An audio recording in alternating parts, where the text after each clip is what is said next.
ALOR SETAR. Malaysia's Prime Minister Ismail Sabri Yaakob said opposition leaders would not be appointed to his new cabinet and that he would announce its members later this week, after the king consents to his proposed lineup.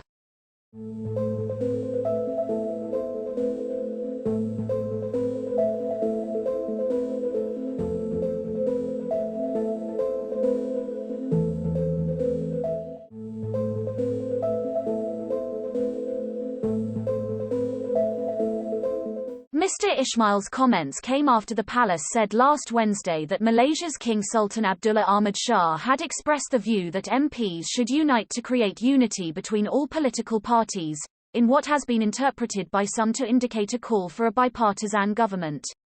In Mr. Ismail's maiden speech on Sunday, a day after he was sworn in as Prime Minister by the King, the newly appointed Premier emphasized cooperation across the political divide and invited opposition leaders to join in the effort to tackle the COVID-19 pandemic.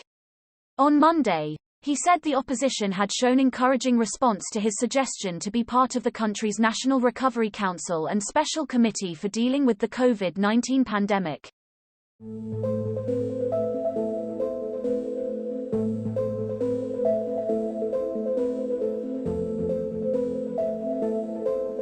But he said the new federal government would not be a unity government.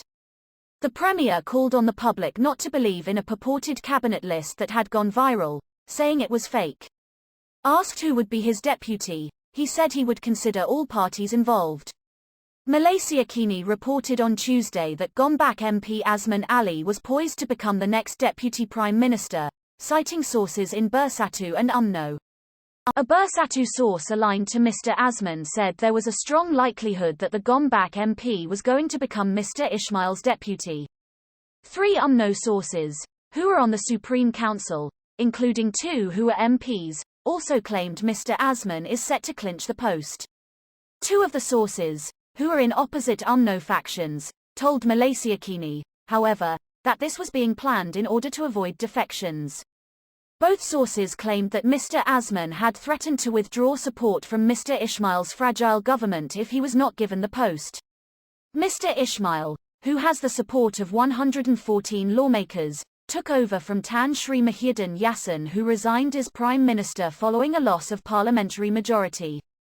His appointment also marked his party's return to power just 3 years after it lost federal power for the first time since the country's independence.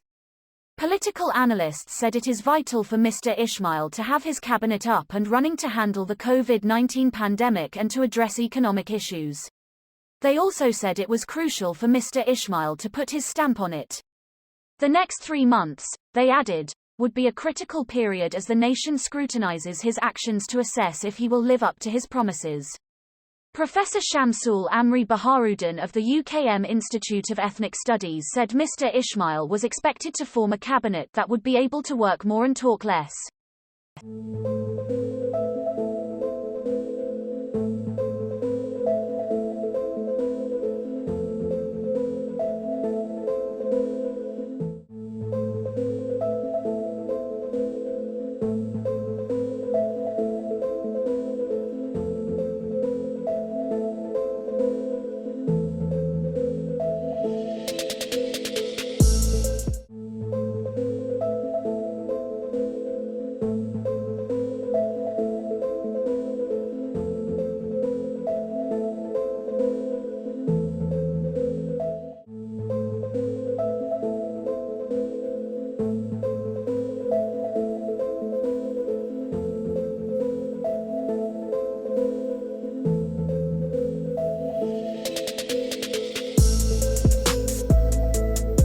Professor Shamsul agreed such move may work to appease the UMNO faction that Mr. Ismail might have crossed words with in his rise to be the Prime Minister.